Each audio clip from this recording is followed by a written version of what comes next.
10 تا 5 تا انسان همین روز آمده که شما فقط لا اله الا الله الله اکبر میگه، شما سیاست میسازید، ما میترسیم ما را قما میکنن. و سیر دنیا لا اله الا الله، برای لا اله الا الله خونی صحابه تر شد. چی قم میترسه باشه مردم؟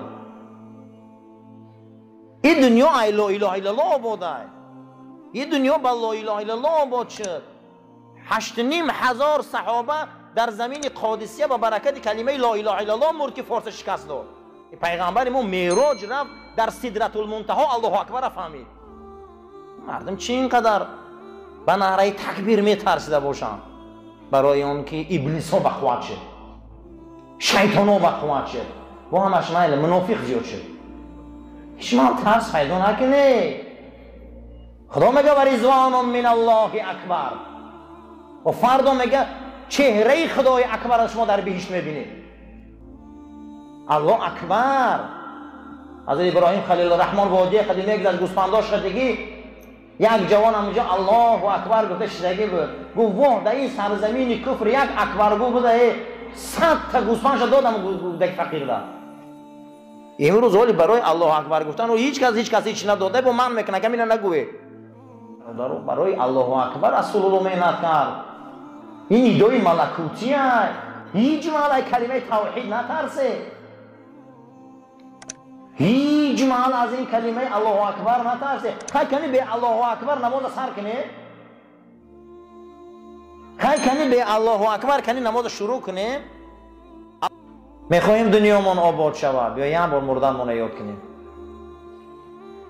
یگان مخلوق رنگ انسان مردن فکر نمیکنه، یگان چیز رنگ انسان مردن احساس نداره. حیوان پروای مردنش نداره او. اما ما میدونیم پرواش نمیکنیم. ما میدونیم میره. یگان جانزاد در 18,000 عالم، اول ملائک، دوم جن، سوم ما، اینا عالماشون الهیدن. عالمی که ما با چشمان میبینیم، این خیلی که مردن ما میدونیم و اونا میدونن. مردن فقط برای ما علم داره، مردن برای ما فقط فهم داره. لیکن یا رفتارهایی داریم باور کنی از همه حیوان گنده ایم ده میگیم اونا میمریم. یک رفتارهایی به معنی داریم، پروای مردن نداریم. در گوشه و خیالی ما نمیبیم یک مراتبه کمی من پگه به جان میشم. نباشه در همین زندگی نامه ما همین حیواناتی هست به چشم میبینیم، یگان تیوای پروای مردن نمیکردن که من پگه میمرم. پرواش نداشتن. فقط ما میدونیم مرگ، اما باورش نمیکنیم. یگان با چقدر غافلیم، چقدر دوریم. همین سبب میشه دنیای ما را بی‌زیب میکنه. برای من حضرت علی کرم الله وجهه گفته اگر مرگ نباشه کو این دنیا به حد به حرمتی میشه. در زمان حزقیل پیغمبر، خدای پیغمبر دعا کرده بود است که پروردگار همین مرگ بردار، همین مرگ بردار از امتهای من، همین مرگ نمورن، همینا میمورن بسیار در حق دیگرش گریه میکنن. بعد دعای این پیغمبر خدا قبول میکنن. حزقیل نمیمورن، با اوتا زنده، بابا زنده، بابا کلان زنده، نویران نمیدن خدمتی کرا کنن. میرم پیش اوتاش که باباش فیراد میکنه، پیش باباش میرم بابا کلانش فیراد میکنه، خدمتی همش بالا قیمت گم میشوه. این پیامبر بیچاره سریسوش گم میکنه، گشت دعا میکنه که خدا مرگ بیار که این مرگ تازه کنی بده. همین مردان رفتن با حرمت هم بلند میشوخی. بعد دوباره دعا میکنه با مرگ میبیا بالای سرش. مرگ با حرمت بده. اما فکر کنه که سه بابا زنده باشه خدمت کدامش میکنی آخه؟ نمیدونی کدامش خانه‌اش رو خدمت کنی. همین با مردن هم خوبه که همین زمین با حرمت بلند میشه، با بین ما عزت بلند میشه. همین خواهی که یکی از سببای به حرمتی همین بوده است که ما مردن را باور نداریم، ما برای به حرمتی میکنیم. برای همین این چیزا را نقض فکر کنیم، این چیزا را نقض دوست داریم. مرگ خیلی یاد کردن در کاره که مرگ زندگی ما بسیار سرنوشت خوبه. هر یک تمام هر روز مرگ یاد کنیم. انا همینه، مرگ همینه عزیزا. هیچ محل اسلام بزرگیش بینیم که وقتی که شما میگه سکرات از او تلخی ها و شیرینی ها میگرفته، وقتی که شما از او تلخی ها و شیرینی ها که دور میشیده یا فکر میکرده میترسیده، او یک روز میبیا پیش موسی علیه السلام وقتی که عزرائیل میبینه ملک الموت میخواد که قبض ارواح کنه موسی علیه السلام، حضرت موسی همین زندگی را ناز میبینه، حضرت عزرائیل ضرب میکنه، همین یک تا سخت میزنه که چشم حضرت عزرائیل میبروید. این حدیث جناب پیغمبر داره. حضرت عزرائیل پیش خدا میره میگه پروردگاری کلیمت نمیتیه جونا، این زندگی را همه دوست میداره. بعد از او به حضرت موسی در یک دشت میرفت، میگه که ملائکه ها گور میکندن، وقتی کندن گور دن، بعد آمد گفت شما چی میکنی؟ گفت خانه آخرت. پیامبر خدای گفت خانه آخرت؟ بله. گفت ممکنه درون شبینو؟ گفت بله. در آمد دید، گفت ممکنه گفت قدم در خانه آخرت راست کنم؟ گفتن بله. در آمد راست کرد که حضرت عزرائیل میگه یک سیب از بهشت آورد در بینیش موند. همین بوی سیب قد خدا قبض ارواح موسی را کرد. خداوند مومنیش رنگ همین بوی سیب گیره جونش که هم بو کشوان تا جون تیا. اینه میگه ریحان بهشت. موسی را میبیاره میگه که با سرش نمیگه در بیچه بهشت در بروش میدرویا. همین تا سیب در دماغ موسی علیه السلام خدا میمونه و همین که حضرت عزرائیل همین بوی سیب قتی میگه روح موسی میبره نمیفهمه. بعضی آدما رو ببینین که موسی مر میکنن، همین تا دهنش نان جانش میبرویا. کی میدونه در اون حالت چی یک حالت رو میبینه؟ عذاب‌های وزبین در قرآن همین قدر مرد و پیغمبرا آمدگه نه که خداوند زن فرعون برای مردکا مثال میبیاره. ضرب الله میگه مثال میبیاره. امرأه فرعون، زن فرعون که او را میخ میزدن وقتی که او از ما طلب کرد مرگ زیبا را، میگه ما پرده پیش چشم برداشتیم، بهشت نشانش دادیم. موسی همین بهشت دید میگه دیگه هم تا جانش برو من نفهمید. خداوند نمونه یک زن برای مردکا دلیل میبیاره که امپراتوری دنیا غمش میتیه گردن نمیتیه، تمام چیزی دنیا را داره به خاطر آیین موسی پس پا میزنه.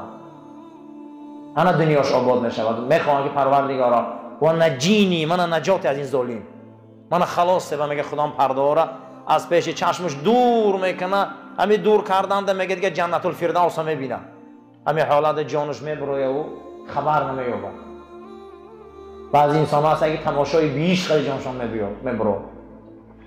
حتی که حضرت معاذ بن جبل کسلی وبا میشوند، اویلوی همشان کسلی وبا میشوند، اویلوی زن کودکاش خطی حضرت میگه تبسم کردن میگیره اونو و بالای سرش همه صحابه گریه میکنه. میگه همتون برو دروازه رو پوشه. میگه رسول اکرم اومده. شما میگه آخه گریه داری و داد میزنی، پیامبر خفه کرده پیش من ما رو زیخ کرده، همون دور شده است، مانع آمده، من میخوام خطیش روم، شما چی من میکنی؟ همین حالت میگه صحبت کردن ده همه صحابه و اخشاش میگه برو آمدیم که معاذ این صحابه 33 ساله آیلوی همه یعنی دردی و بمردگیان. میگه روحانیت رسول اکرم آمده.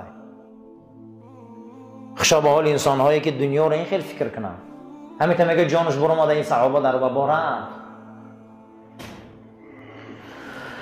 همیشه و همیشه عزیزا برادرا مرگ از یاد نبراریم. این دنیا هیچ ارزش نداره، هیچ ارزش نداره. این دنیا را سیرش رسول الله میدونست. سیر دنیا را حضرت پیغمبر گفت رفت. هیچ بعد مردن ما هیچ کس در کار نیستیم. بعد مردن هیچ کس ما لازم نیستیم. ما را میبنه خانه آخرت مونده میمونه. همین مرسدس سیم ولی خود چه داره، آپل سیم ولی خود چه داره، همین آودی رقم خود چه داره، همه زنچاکای خود چه نداره. زنچاک آیین الله، الله اکبر است. لا اله الا الله این مهر خدا های. و نخواه مهر خدا ترسیم. یک تریلکه در تنش مهر خود چه داره. امروز الله اکبر گفتن مردم میترسن؟ نترسه اجمال. این لا اله الا الله این شعوری ما های. الله اکبر همین است. یک خدا در وقت مردن به همین کلمه جون ما را گیره. دیگه چی مونده این دنیا ده؟ کم ترک هم انسانای غیرتدار شوه یک قصه میکنه بعد از دعا میکنیم. صاحب مثنوی میبیاره که گربه خطی شیر در یک وادی وا خوردن. خیلی پیشه که میدونه که میده چند خطی شیر وا خوردو با شیر پرسید گربه را و این ایشه پرسید بگو احوالات خوبه؟ گو بیشا و بیابان چی گپه؟ گم خوبه. یعنی حالی ما الله اکبرایی که نمیگن و میگن اگه خوبیم گفت بیابان خوبه گفت بله گفت یک چند گوش نمیگرده گفت خیلی مدتی تا 20-25 روز گفت به یک بار سعید میکنم گفت نغز گفت تو چی؟ گفت من هر بگه در بیخی صندلیم پایانی پای صاحبم در گرمه بالای پوستکچه در خواب نیمی گوش در دهنی منه نیمی گوش در دهنی او نیمی نان در دهنی منه نیمی نان در دهنی او لیکن یک چی در بیزیم باید همین من پیشت میگن گردم او میشه نگم یکان شعر ندیدم که ای پیشت گریزه فرقش در چیه؟ در سیمای اسلام کلان شدیم به نکاح اسلامی به دنیا آمدیم قرآن کتاب مونای حوجی شدیم مسجد رفتیم این کردیم زور اسلام میبرن که پیشک میشیم با یک کاری زور در بالای سر ما میبیاد لا اله الا الله یک مشکلات یا این یا آن همون وقتی که امتحان میشیم و یک پیشت خدی یکان مسلمان هم میمونه دو چخ میکنم هم میگریزن برای همین مسلمان غیرت داره یک پیشک باری من میگریزم میره آدم چخ کرده حضرت نوح بچه‌هاش میگن که پدر نکمی کاراخی اوچم غم میتن اوتا این غم میتن میگه بچم قوت دین خدا نداری میگه آدمی که قوت دین خدا داشته گیره نگردون یعنی نداری قوت غیرت نداری گرده نداری ای را من پیشک باری بخ صندلی داشتین اینجا شعر کاری ارخی آدم نیست شعری 25 روز یک بار اوقات میخورن یک عمر در تک یخ بارونه با یک نعره میزنه کوه میجمع او صحابه هم شعر بود و هم شعر باری خور رفتن در بیابانای سوختگی پختگی ما امروز صاحب مسلمان شدیم امروز ما الله اکبر گفتند میلرزه شما سیاست میسازید گفتن این شعور مونای خب به اذان نماز خونه باشن به الله اکبر اخی هیچ مال نترسی مسئله دا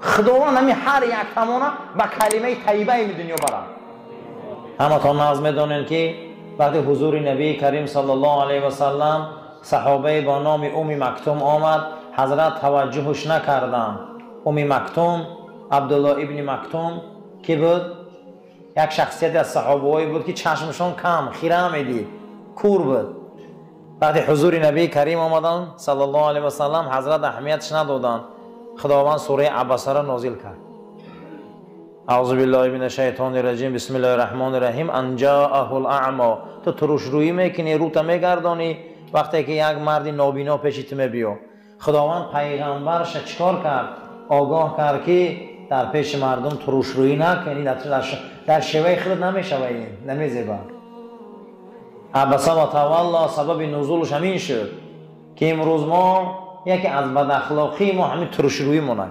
قواق میگیم یا به اهمیتی میگیم یا به توجهی میگیم یا او یگون چی میپرسه اهمیتش نمیتیم یک اندک اخلاق خیلی کم ترکین که از این زیاد به تربیتیات در وجود ما هست که همین سبب میشه و رسول اکرم در آیه مبارکه نازل میشه پیامبر الگوی زندگی مونه دین مونه آیین مونه ما از رسول الله میگیریم باید اخلاق ما رنگ اخلاق جناب پیغمبر شود کوشش کنیم حضرت امام ابو حنیفه را پرسیده هستند که چیکار کنیم گناه بس کنیم حضرت گفته که سنگ میده را بعد دور میپرتو یا سنگ کلونه گفته سنگ میده را گفته گناه را میده بس کنی سنگ کلونه میپرتوی با مدت پیش میغلطه بسیار پرتوفتن نمیتونیشه اما همین گناه میده همین قمیقه پرتوفتن گیری دور غلطیدن میگیره معلومه که گناه را آدم در عادت میشوه یک بار پرتوفتنش خینده میده ای همون برآمده میری همین تربیه اسلام های اسلام برای همین ما و شما را تربیت میکنم ما درباره این آمده بودیم تربیه اسلام که در همین دنیا چیکار کنیم که دنیای ما دنیای خوب شود در همین مسئله ها بحث کردیم خیلی بحث های بلند برداشتیم و آمدیم یکی از بزرگان در کتابش نوشته است که یکی از ثروتمندترین مرد مصر قطعه وا خوردم بعد از چیشتن خوراک ماندن پیش از همین خوراک خوردن در پیش من 7 کلچه دارو خورد 7 دانه تبلتکه خورد یکی گو برای قند یکی گو برای چشم یکی گو برای خونو یکی گو برای این 7 خورد گفته بعدی به خوراک سر کرد یکی از ثروتمندترین مردم بود میگه در زمان اینه ببین که خدا یا آدم در ثروت نمیتیه و سلامتی رو نمیتیه اینه ببین برای همین و من میگه پرسیدم که چیه این تا بیمارم گفته همین سلامتی هم یه وقت معین قدی بوده. کسی گفت بحث من در او گذشته جمعه همین بود که کسی که همه چیز دنیا را وقت معین قدی وقتینچه دانه گذرانده دانه دنیاش دنیای آباده. همین سلامتی هم خودش یک وقتینچه بوده. همین سلامتی هم خودش یک صباح بوده، چند صباح بوده، 5 سال بوده، 10 سال بوده، 20 سال بوده است. بعد از وقت دوره بیماری می آمده است. برای همین یک آدم در خدا ثروت داده سلامتی را نداده. پیش از یک خوراک خوردن چند دارو بیچاره میخوره و خوراکش میخوره. برای همین ببین که سلامتی هم موقتی بوده. اما یک انسان در خدا هیچی دادگی نیست، نه سلامتی خوبش داده. نه زندگی خوب داره، نه نان خوب، نه کار خوب داره، نه جای خوب. اما نگاه میگه در دوران همون سنگ و یخ و سنگ میگرده 70-80 سرش در نمیکنه. و پروردگار او ایره میمو ایره میتیه. از او محرومه و از این سیراب. برای همین دنیا رو همین خیلی قبول کردن در قرآن. یاشیش هم ابدی نیست، موقتیه.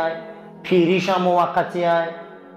جوانیش هم موقتیه. زندگانیش هم موقتیه. خوشا به حال آدمی که همین چیزا فهمه. همین چیزا که دانیسی دنیا برای ما آباد بوده. آباد. سیومین چیزی که بزرگان گفتیم که دنیا برای ما آباد میشه این یاد مردن بوده است.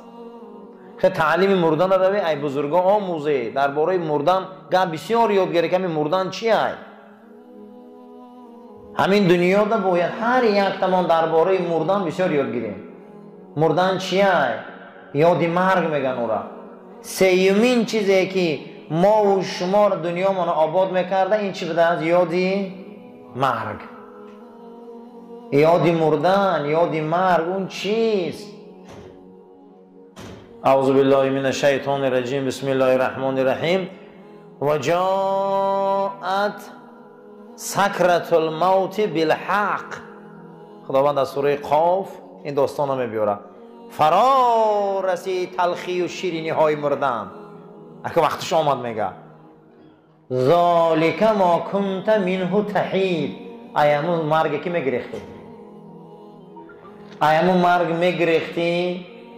کم ترک بیمار میشید دکتر این همش این مردن گریختن نیوخی تیز نقصی اون میگه میگریخته اکنون وقتش آمد. اکی کرده نمیگریزی. و جاءت سکرة الموت. سکره ای سکرات گرفتن. مرگ به خود شیرینی و تلخی ها داشته. فرا رسید اکنون شیرینی ها و تلخی های مرگ. و ذالک اشاره کرده در تاریخ ما کنت منه تحید. مردم میدیدن فقط از مردن میگریختن. از مردن چیکار میکردن؟ میگن میگریختن که فرا رسید که آمد. کجا میگریزی دیگه؟ یعنی معلوم است که مرگ یک سحر میبیاید، آن روز یک گریز نیست. خشا به حال انسان این صحنه رو چیکار کنه؟ فکر کنه. همه یک مراتبه صحنه رو میدیده است. سیومین چیزی که دنیای ما رو آباد میکنه این چه بوده عزیزان؟ مرگ برای ما. هیچ محل به یاد همین نباشیم. ما یاد این، فکر این، درس این، عقیده و ادراک این دنیای ما رو آباد میکنه. انسان بسیار چموش مست میشود. انسان چیه؟ بسیار چموش مست میشود.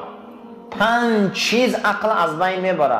یک ما بزرگوار گفتن که 5 چیز عقل از بین میبره. یکمش چی بوده؟ سکرول مال، مستی مال. آدم وقتی که مست میشده در مال عقلش گم میشده.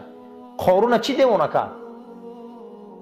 همه قارون مال دیوانه کرد. نباشه باید دیوانه نبود، باید به خدا نبود. 40 سال در آیین موسی مردم دعوت کرد. وقتی مال و پول که آمد و محض شد عقل بین رفت. برای همین خوشا به حال انسان این چیزا رو فکر کنم. سکر المال. هیچ مال چیزی بد نیست. اگر مستت کنه عقل دای دست میتی. باید ما این چیزا رو فکر کنیم. تربیت اسلام. تربیت اسلام همین بوده است که باید ما زیادتر یاد مرگ داشته باشیم. مرگ همیشه یاد کرده بستیم. این را دانیم که امروز از فردا از سحر از برای ما هست. این چی؟ این دنیای ما رو چیکار میکرده؟ از دنیای ما رو آباد میکرده، دنیای ما رو آسوده میکرده. حضرت علی کرم الله وجهه فرمودگی به دستیان که مرگ برای شما یک آرامش هست و یک خلاصی هست. گفتن آرامش چه حضرت؟ گفتن آرامش همینه که شما یک جای میره که از این دنیا کشاتره. عالم زر میگن، عالم زر یعنی که پشت پدر. او را عالم چی میگفتیم؟ عالم زر که او را در تگی میکروسکوپ میبینن. ما یک کیرمینه میجیمیم. یک چیه؟ کیرمینه. امروز یکان جاش دروغ نیست، همه تا میدونید. یک کیرمینه میجیمن. اینا عالم زر میگن. ای عالم زر میگن ما عالم مادر بطن میگذاریم. با بطن اکنون عالم کلانتر ای عالم بطن میگن ما با مرور زمان عالم فانی میبیاییم. از عالم فانی میگه عالم برزخ میگذاریم. از عالم برزخ میگه عالم قیامت میریم. از عالم قیامت میگه زمینی چی میریم؟ میگه زمینی بهشت میریم. همین قدر که طی میکنیم دنیا کشا شدن میگیرم. اینه میگه عالم زر یا عالمی که ما در زیر میکروسکوپیم. بعد از عالمی هستن که عالم باطن با یک کم تر کشاتر این دنیا رو میبینیم که میگیم خیلی دنیا کلام بوده است. نه عزیزم، حالی برزخ با این کلامه. با این چی کلام بوده است عزیزان؟ با از این برزخ کلام بوده. ولی مایلش جناب پیغمبر گفتن که زمین این زمین دنیا قطعی زمین برزخ در پیش زمین قیامت مثل یک قیل در بدن است. من یک قیل در بدن میگیریم یک کنیم پرتویی. این زمین قیامت این چقدر زمین کلام بوده است؟ یک قیل در بدن است گفتم. اما همه این آسمان و زمین کلام جمع کنه گفتن در یک باغ بهشت برابر نمیشن. ارضها السماوات والارض. زمین یک آدم در بهشت از آسمان و زمین کلام بوده. این دنیا هیچ چیز نیست. در حالی ما هیچ چیز ندیدیم. مرحله ختم میریم. در عالم زر الهیده پوست داشتیم، در عالم باطن الهیده پوست. این دنیا در غلطیدیم الهیده پوست. با در برزخ می غلطیدیم الهیده پوست پیدا میشد. با در قیامت الهیده پوست. با در جنت الهیده پوست. هر یک همین ده ما پوست علیش کردن میگیریم. برای همین هر انسانی صحنه رو فکر کنه. همون روزی که در عالم زر بدیم، عالم زر عالمی هسته که خداوند پدرمان آدم یک ضربه زد ای پوشش کیا ریخت؟ هممون ریختیم. اینا میگفتن که عالم میثاق. عالم چی میگفتن میرن؟ میثاق. ما را سوال میتیان که ای کدام وقت مسلمانی؟ میگن ای روزی میثاق. از روزی که خداوند حضرت آدم ضرب کرده بوده ای پوشش ما ریخته بودیم. همونجا در گفتگی بوده است که الستو بربکم، من خداتون هستم. انا اینجا ما مسلمان بودیم. اینا میگن عالمی چی؟ عالمی میثاق.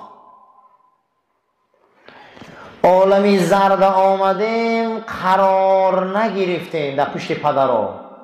با واسطه شهوت بطن مادر گذشتیم. همین بطن مادر دم قرار نگرفتیم. ما هر روز دست پا میزدیم که بیرون برویم. بیرون برآمدیم در این دنیا غلطیدیم با ما قرار نگرفتیم. بعد برای ما خدا گفت که لقد من الله اذ بعث فیکم رسولا من انفسکم. ای بیا گو ای جنسشان اک رسول آورتیم که اینا باب قرار نمیشین.